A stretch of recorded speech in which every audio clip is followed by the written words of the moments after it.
So we've got another race car in from Cage Steel. They've just bought this from Bronson. Just bought this from Corton Miller. So E36, I'm going to run it in their classic touring car Thunder series, but it's got a S54 high compression engine in, and we've got it in to tune it, do some mods to the fuel system.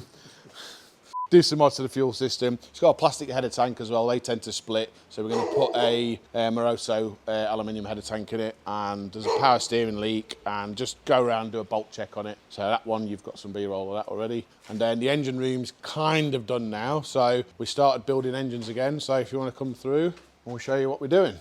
So Jules is just cleaning all the bits for the E36 touring drift car of Wayne's.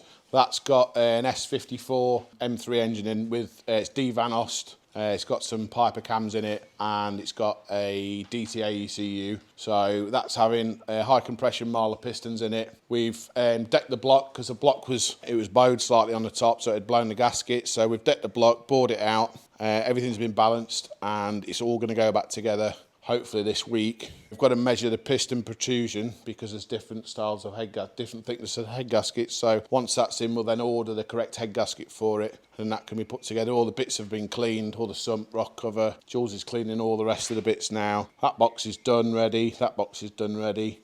We're just cleaning the gearbox in the hot wash, and we're going to change the oil in that afterwards.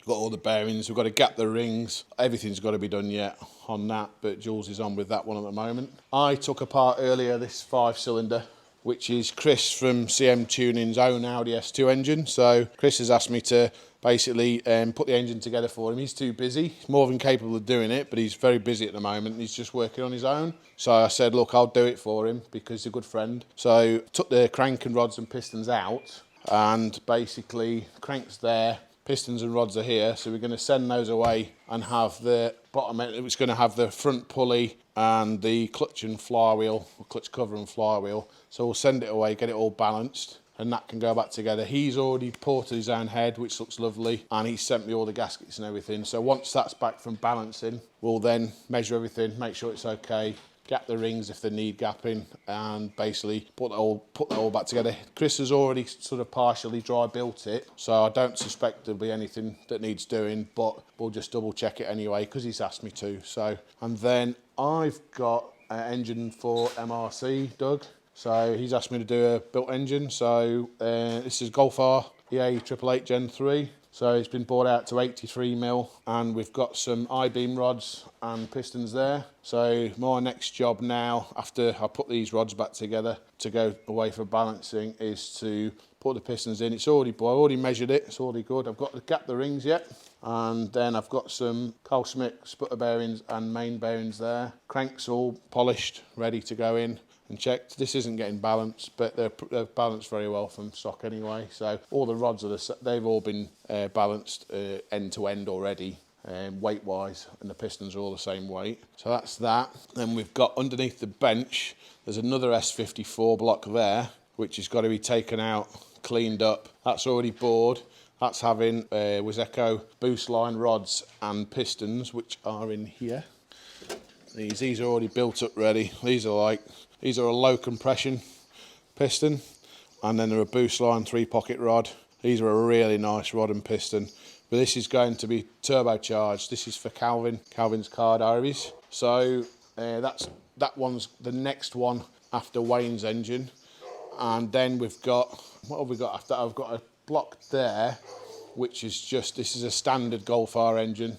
So the upper sump's got to come off. We take the rods and pistons out, and then we're going to replace the rings in this one. And it's just basically an engine that's been bought from a salvage yard, unknown. So we've stripped it. We're going to re-ring it, gap the rings, and then put that back together as not a built engine, but like a refreshed stock engine. So we're going to keep that one for stock.